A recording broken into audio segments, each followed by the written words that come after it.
I want to show you how to create grid frame animation in Premiere Pro. Go over to your project area and create a new color matte, then select the color black and hit OK.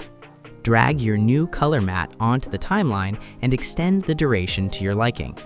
Go over to Effects and search for Grid and add it to the color matte layer. Under Effect Controls, change Size from to Width and Height sliders. Then change the value of width and height to 140 and border to 1. Now go over to Effects and search for Turbulent Displacement and add it to the color matte back under Effect Controls. Change the amount to 2, then click the stopwatch icon Decide Evolution.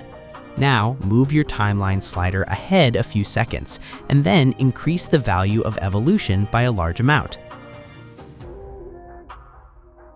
Let's solve together. Put your like and subscribe.